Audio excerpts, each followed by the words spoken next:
এখন তো আর পত্র লেখা প্রায় উঠেই গেছে, তবে যাদের কাছে এরকম ল্যাপটপ আছে, কম্পিউটার আছে, ইমেল আছে, তারা চিঠি লেখে পৃষ্ঠা পৃষ্ঠা লেখে টাইপ করে দিল, সেন্ড করে দিল, চলে গেল। আর ফোনে কী সব আছে, হু হা হ্যাঁ এইসব করে দিল, ওতে এইসব লোক বুঝে যাচ্ছে। কিন্তু এনি হাও যার সাথে যার ভালোবাসা আছে, ওই হাইটা তার কাছে কত ভালো আছে। আর সেই জন্যে যদি স্বামী যদি দূরে থাকে, কাজের জন্য বেশি লিখতে পারে না, দুটো একটা পত্র লিখেছে, অনেকদিন পরে হয়তো স্বামী আসে, ফোনে হয়তো অত কানেকশান নেই, দেখবে ওই টোকাই বারবার পড়বে, আর ওর তখন কী হয়, প্রাণে আনন্দ হয়, বলের উপস্থিতি সে উপলব্ধি করে। এই জন্য ঈশ্বরের বাক্য, বাইবেল কি বলছে, বাইবেল হচ্ছে ঈশ্বরের বাক্য, ঈশ্বরের পত্র। যদি আমরা খ্রিস্টকে প্রেম করি, তাহলে অবশ্যই ঈশ্বরের বাক্য আমরা পড়ব। উদাহরণ দিচ্ছি, ধরো আমাদের প্রিয়া, ধরো সবাই বিয়ে হয়েছে, 2 বছর কি 3 বছর হলো, স্বামী বাইরে থাকে, ঠিক আছে। এবার শাশুড়ি হয়তো ছেলের সাথে বউয়ের ভালো সম্পর্ক থাকুক, বউ হয়তো শাশুড়ি চায় না, কিন্তু ছেলে আর বউর ভালোবাসা আছে, কিন্তু ছেলে হয়তো পত্র লিখলো, আর বাড়িতে শ্বশুর আছে, শাশুড়ি আছে, ও হয়তো পড়ার সুযোগ পায়। আবার পড়তে গেলে দেখতে পেলে তো আবার বিড়ির দেখলে আমি আর পারি না, এইসব বলবে তো। কিন্তু সে যখন স্বামী স্ত্রীর মধ্যে যখন ভালোবাসা থাকে, কখন পড়বে, রাতের অন্ধকারে, সবাই যখন ঘুমিয়ে পড়বে। এনি হাও যে চিঠির কিছু অংশ আমি পড়ি ভালোবাসা লাগে। দেখবে যদি তুমি যিশুকে ভালোবাসো, সিস্টেমেটিক তুমি ঘুমাতে পারবে না। হতে পারে তুমি ঘুমাচ্ছ, কিছু বিষয় তোমার কাছে আসবে, দেখবে রাতে উঠে তুমি বাইবেল পড়ছো, হালেলুয়া, তখন তোমার সেই ক্ষুধাটা মিটবে। কোনো বিষয় তুমি হয়তো কনফিউজ আছো, ঈশ্বর তোমাকে ঈশ্বরের বাক্য দেবে, ঠিক আছে, দিলে কি হবে, সেই বাক্য দ্বারা আমরা, ঈশ্বরের বাক্য কি বলে, ঈশ্বরের বাক্য জীবন্ত এবং কার্য সাধক, হালেলুয়া। সুতরাং ঈশ্বরের বাক্য আমাদের জন্য খুবই প্রয়োজন। তাহলে কি, যিশুর পুনরুত্থান,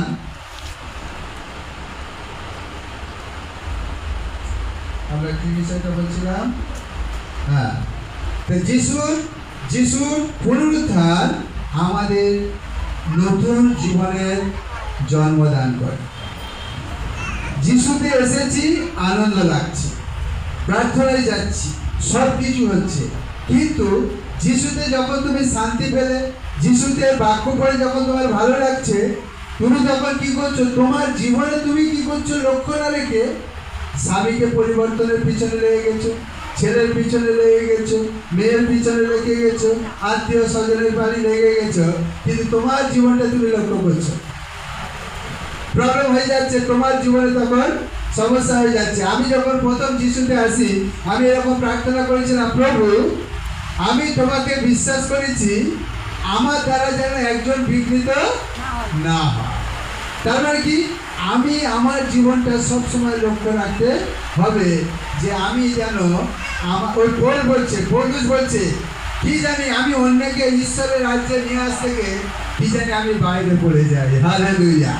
তুমি অন্যের পিছনে লাগতে গিয়ে, তাকে শাসন করতে গিয়ে দেখবে তোমার মুখ দিয়ে বাজে কথা বেরিয়ে গেল, তোমার অ্যাটিটিউড খারাপ হয়ে গেল, হালেলুয়া।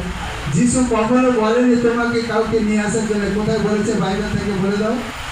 যিশু বলেছে তুমি অন্যকে বলো যে বিশ্বাস করে তাকে পিতা পুত্র পবিত্র আত্মার নামে বাপ্তিস্ম দাও। আমার লাইফে আমি কোনোদিন কোনো মানুষকে বলিনি, কি গো তুমি তো 2 বছর প্রার্থনায় আসছো, তুমি বাপ্তিস্ম নেবে না, আমি কোনোদিন বলি। তোমার হাতে এটিএম দেওয়া হয়েছে, টাকা তুলবে কি তুলবে না এটা তোমার ব্যাপার, হালেলুয়া, হ্যাঁ কি না, হ্যাঁ কি না। আমি পার্সোনালি তোমাকে স্ট্রং হতে হবে। আমি একটা উদাহরণ দিচ্ছি, ধরো সুপর্ণাদি বিশ্বাস করেছে, স্বামী বউকে খুশি করার জন্য হয়তো বাইবেল পড়ে, প্রতিদিন একটা করে পড়, বউ ভাবছে আমি তো, স্বামীটাও বেশ বিশ্বাসী হয়েছে, এবারে সব বিশ্বাসীদের সাথে আছে, 50 জন 30 জন লোক আছে, আর সুপর্ণাদিরও মনটা ভালো লাগছে, সবাই যাচ্ছে আমার স্বামী পরিবর্তন হয়েছে। এতে কল্পনাদি বলছে সুপর্ণা তোর ঘরটা পাল্টে গেল রে, আমার ঘরটা আর হলো না। কিন্তু যদি বিচার করা, ঈশ্বরের দৃষ্টিতে বিচার করা যায়, দেখা যাবে যে সুপর্ণাদির বরের চেয়ে কল্পনাদির বর আরো ভালো বিশ্বাস। কল্পনাদির বর প্রার্থনায় বসে না, কল্পনাদির বর প্রার্থনা করে না, কিন্তু যিশুর লোকেরা গেলে রান্না করে খাওয়ায়। হালেলুয়া। বাইবেল বলছে কর্মবিহীন বিশ্বাস মৃত। তুমি ভাবছো যে তুমি এক ঈশ্বরে বিশ্বাস করো, ভালোই করছো, ভূতেরাও করে, কিন্তু হে অল্প বিশ্বাসী দল, কর্মবিহীন বিশ্বাস মৃত। হালেলুয়া। সেই জন্য যিশুর পুনরুত্থান, আপনি যদি যিশুকে বিশ্বাস করেছেন মনে মনে, আপনাকে নিশ্চিত হতে হবে যে যিশু আমার প্রভু, তিনি মরে জীবিত হয়ে উঠেছে, মানে কি তিনি আমাকে নতুন জীবন দিয়েছে, এবং আমার এই জীবন দিয়ে আমার বিশ্বাসকে ধরে রাখবই। আপনারা অনেকে হিন্দু পরিবার থেকে, কেন সবাই হিন্দু পরিবার থেকে প্রভু যিশুতে এসেছেন, কিন্তু আমি যে পরিবারের থেকে এসেছি আশা করি কেউ এরকম নয়। কারণ কি, গোটা গ্রাম যে কালী পূজা হয় সেই ঠাকুর আমাদের বাড়িতে তৈরি হচ্ছে, তাই কি না? আর কেউ সুসমাচার দেয়নি, আমি নিজে ঠাকুর পূজা ছেড়ে দিয়ে আমি যিশুতে এসেছি। হালেলুয়া। ওই জন্য ঈশ্বরের বাক্য লেখা আছে, ঈশ্বর যার সপক্ষ মনুষ্য তাকে কি করতে পারে। হালেলুয়া। তোমার স্বামী রান্না ভালো না হলে তোমাকে দুঘা মেরে দিচ্ছে, সহ্য করে স্বামীর সঙ্গে আছো, আর প্রার্থনা গেলে মারলে দুঘা, তাতে তুমি আমি আছি, আমার স্বামী মেরেছে বলে তুমি আবার বলছে আমি কত ভালোবাসি, আমি কত ভালোবাসি, তাই কি না? ঈশ্বরের বাক্য, প্রভু যিশু বলছে, আমাকে যে বিশ্বাস করে সে কখনো লজ্জিত হবে না। তুমি যিশুকে ভালো করে জানো, তাহলে তুমি কনফিডেন্স হয়ে যাবে, বুক খুলে বলবে, হ্যাঁ যিশু আমার প্রভু। কি প্রবলেম আছে বল, যে পারি বলো, প্রভু যিশু আমার প্রভু। নিয়ে আসো যিশুর পাশে, যিশুর সমান সমান আমাকে একটা দেবতা, একটা ভগবান, একটা যাই কিছু হোক না, তুমি দেখাও, আমি যিশুকে বাদ দেব। প্রভু যিশু স্বয়ং বলেছে, তোমরা আমাকে পাপী বলে প্রমাণ করো। সেই প্রভু, সেই যিশু, যিনি মৃত্যুঞ্জয় করেছেন, যিনি শ্রেষ্ঠ একটা নিদর্শন তিনি মানুষের কাছে রেখেছেন, যার বিকল্প হতে পারে না। আমাদের জন্য নতুন আশার সূচনা, এটা তো আমরা দেখেছি যে যিশু যখন পুনরুত্থিত হয়েছেন, তিনি আমাদের জীবনে নতুন আশা সৃষ্টি করেছেন। যদি এটা আমরা দেখি বাস্তব জীবনের উদাহরণ, যখন পৌল গ্রিসে প্রচার করতে গেছে, আর যিশু যখন পুনর্জন্মের কথা বলছে, গ্রিসের লোকেরা যুক্তিবাদী, বিজ্ঞানের উপর নির্ভর করে, আর তারা বলছে, পৌল যখন পুনরুত্থানের বিষয় বলছে যে আবার মানুষ শেষের দিনে আবার জীবিত হয়ে উঠবে, আর সেখানকার লোকেরা পৌলকে বলছে, বাঁচার কি বলে রে ভাই, হ্যাঁ মানুষ নাকি আবার জীবিত হয়ে উঠবে। তখন পৌল একটা উদাহরণ দিয়েছিলেন, যে গমের বীজ তোমরা মাটিতে পোঁতো, আর তার যে দেহ হয় সেটা তোমরা রোপণ করো না, তোমরা খালি বীজ বোনো, কিন্তু যে বৃক্ষ, যে গাছ বের হয়, ঈশ্বর যাকে যেমন ইচ্ছা করে তাকে সেই রূপ, কোনো গাছ ছোট, কোনো মাঝারি, কেউ মোটা, কেউ সরু, না এরকম ভাবে ঈশ্বর দেন। এখানে যদি একটা উদাহরণ, একটি ক্ষুদ্র বীজ যখন মাটিতে রোপণ করা হয়, তখন মনে হয় সেটি ধ্বংস হয়ে গেল বা মারা গেল। সত্যি কথা, একটা বীজ যখন মাটির মধ্যে দেওয়া যায়, সেই বীজ যদি না মরে তাহলে গাছ হবে, বীজটা মরে যেতে হবে, তবে গাছ হবে, তবে ফল হবে। হালেলুয়া। আমরাও তো মানুষ, আমরা যখন বাপ্তিস্ম নিচ্ছি, আমরা কি বলছি, আমরা খ্রিস্টের সাথে মরলাম।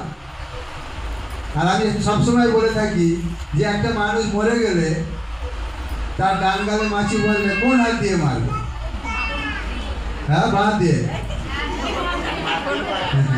হালেলুয়া।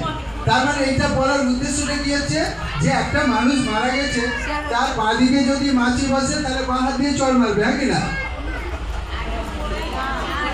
কোন হাত দিয়ে না। তার মানে কি, যে মরে গেছে সে আর কোনো প্রতিশোধ নেবে না।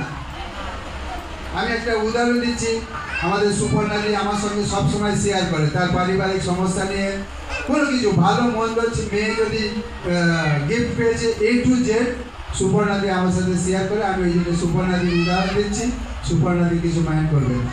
সুপর্ণাদি বিশ্বাস করেছে স্বামী যদি একটা বড় কথা বা একটা এমন একটা কথা বললো তার হয়তো আঘাত লাগলো, তাতে তার মাথায় চুলও খসে নেই, শরীরে কেটে যায়নি, রক্ত পড়ে নেই, কোথাও ফুলে যায়নি, ব্যথা হয়নি, কিন্তু এত বড় মুখ হয়ে গেল না, হ্যাঁ কি না? তারপরে স্বামী যেহেতু ডিউটি যাবে, সংসারে আছে, খাবার তো দিতে হবে, খেয়ে নাও। তাহলে আমি আর কত প্রেম করবো, আমি তো রান্না করে দিলাম, তুমি জানো আমাকে কত কথা বলে, তা তো আমি রান্না করে দিলাম। যিশুর ক্রুশ সহ্য করতে পারবে, বহন করতে পারবে? কোনোদিন পারবে না। এই আমার বউ, তো স্বামী স্ত্রী তো আলাদা ব্যাপার। প্রথম প্রথম আমার বউকে আমার মা বাবা বউ বলতো না, মানে বউ বলে ডাকতোই। একদিন আমার বউ রান্না করতে বসেছে, আমার সেজো ভাইকে বলছে, মা তুমি রান্না করো, নাহলে আমি খাবো না। কেমন লাগবে তোমার, তুমি যদি সেই বাড়ির বউ হতো? এবার আমার বউ আমাকে বলছে কি করবো, আমি কি আর করবে, তুমি রান্না করে যেমন খাবে না, উঠে আসো। আমার বউ উঠে আসলো, আর মাকে বললাম তুমি তাহলে রাতে বসে যাও, আমরা দুজন বাড়ি যাই। তাহলে মা ডান হাত কাটলেও ব্যথা, বা হাত কাটলে ব্যথা। মা বলছে বাবা বস, বাবা বাবা থাক থাক করছে। হ্যালো মা, এগুলো হবে আমরা জানি, আমাদের কোনো দুঃখ নেই, তুমি রান্না করে দাও, ভাইরা খাক, শান্তিতে থাকে। হ্যালো, আমরা আনন্দ করতে করতে বাড়ি থেকে আমরা চলে আসি। যদি তুমি ওই জন্য পাটল গ্রামে কেউ আমার বিরুদ্ধে আঙুল তুলতে পারবে। যিশুর বাক্য আমার জীবনে যদি হয়, তোমার জীবনে কেন হবে না? আমরা কাউকে যিশুর কাছে নিয়ে আসতে পারি না, কাউকে যিশুর কাছে নিয়ে আসাও আমার দায়িত্ব নয়, কিন্তু আমার সাক্ষ্য যেন আমি বজায় রাখি। এখন যে প্রথম সামুয়েলের যে বই পড়ছি না, রাজা দাউদ বলছে, হে আমার না, তুমি কেন আমার বিরুদ্ধে উঠেছো? কেন একটা কুকুরের পিছনে তুমি উঠেছো? কি রাজা দাউদ কি কুকুর নাকি? না, সে একসঙ্গে সিংহ এবং একটা ভল্লুকে একসঙ্গে মেরেছে খালি হাত। সেই জন্য গলিয়তকে মারার সময় বলেছিল, ইয়ে হয় সিংহ না হলে ভল্লুক, কোন একটার মতো হবে, কিন্তু আমি তো অলরেডি দুজনকে মেরেছি। আরে সেই কনফিডেন্স তার মধ্যে আছে। কিন্তু যেহেতু রাজা শৌল দাউদকে মারার চেষ্টা করছে, সেই জন্য রাজা দাউদ তিনি রাজা হিসেবে অভিষিক্ত হয়েছে, কিন্তু তার ক্ষমতা তিনি ফলালেন না। পারলে শৌলকে চুটকিতে মেরে দিতে পারতো, সব লোক দাউদের পক্ষে ছিল, ঈশ্বর দাউদের পক্ষে ছিল। তা সত্ত্বেও দাউদ তার সিংহাসনের প্রলোভন ছেড়ে সে দূরে দূরে, কবে ঈশ্বর তাকে সঠিক জায়গায় বসাবে সেই অপেক্ষায় ছিল। আর দাউদ নিজেকে বলছে, এই কুকুরের পিছনে, একটা পিছুর পিছনে কেন লেগেছে? অর্থাৎ নিজেকে কত দিন কত নম্র করছে। আমি চাইবো সুপর্ণাদি সংসারে থাকবে, যেমন আমি প্রিয়াকে বলেছি, তোমার বিশ্বাস তোমাকে নিয়ে থাকতে হবে। স্বামী, স্ত্রী, আত্মীয় স্বজন, হাজার লোক বলবে তোমাকে এই পুজো করতে হবে, এই প্রসাদ তোমাকে খেতে হবে, সরি বলবে, আমি খাবো না বলবে, খাবো না, কি করার আছে দেখে নাও, খাবো না, কি করার আছে করো বললে হবে। আমরা যেন নম্রতার সাথে উত্তর দিই, বাইবেলে এরকম লেখা আছে। তাহলে সেই একটা বীজ থেকে কি হয়, যেমন গাছ সৃষ্টি হয়, ঠিক সেই রকম যিশুর মৃত্যু পুনরুত্থান আমাদের আধ্যাত্মিক পুনর্জন্ম নিশ্চিত করে। যখন আদি পুস্তকে আদম পাপ করার ফলে সব মানুষ পাপে মৃত, কিন্তু যিশু দ্বিতীয় আদম, তিনি জীবিত হয়েছেন, তার দ্বারা আমরা যতটুকু যিশুকে বিশ্বাস করছি, তাহলে কি হচ্ছে, আমাদের আধ্যাত্মিক জীবন সেই আগের মতো নতুন হয়ে গেছে। আগে যে ক্রোধ, যে হিংসা, যে বিদ্বেষ আগে যে ছিল না, এখন যদি তুমি যিশুকে বিশ্বাস করেছো, সেগুলো তোমার জীবন থেকে অবশ্যই দূর হবে। হালেলুয়া। তোমার হৃদয় থেকে স্বচ্ছ থাকুক, লোকে তোমার দিকে শত্রুতা করুক। যদি লোকে তুমি তার শত্রুতার বিপরীতে শত্রুতা করো, একবার প্রচার করেছিলাম, তাহলে তুমি বিষ খেয়ে ভাবছো ও মরে যাবে, তুমি বিষ খাচ্ছ আর ভাবছো ও মারা না, যদি তোমার মধ্যে ক্রোধ থাকে, বিদ্বেষ থাকে, হিংসা থাকে, তাহলে তুমিই কষ্ট পাবে। Hallelujah, hallelujah. সেই জন্য যিশুর পুনরুত্থান তিনি আমাদের কি করছেন, আর সেই পুনর্জন্মের বা আমাদের যে পরিস্থিতি, আধ্যাত্মিক নতুনতা কখন পাবো? কেবল আর কেবল ঈশ্বরের শক্তিতে। কঠিন পরিস্থিতিতে ঈশ্বর আমাদেরকে সুরক্ষা দান করবে। হালেলুয়া। পুনরুত্থান মানে কেবল বেঁচে ওঠা নয়, পুনরুত্থান মানে আমাদের ভিতরের মৃত স্বপ্ন। হ্যাঁ, যিশুর পুনরুত্থান দ্বারা কি আমাদের মনের যে মৃত স্বপ্ন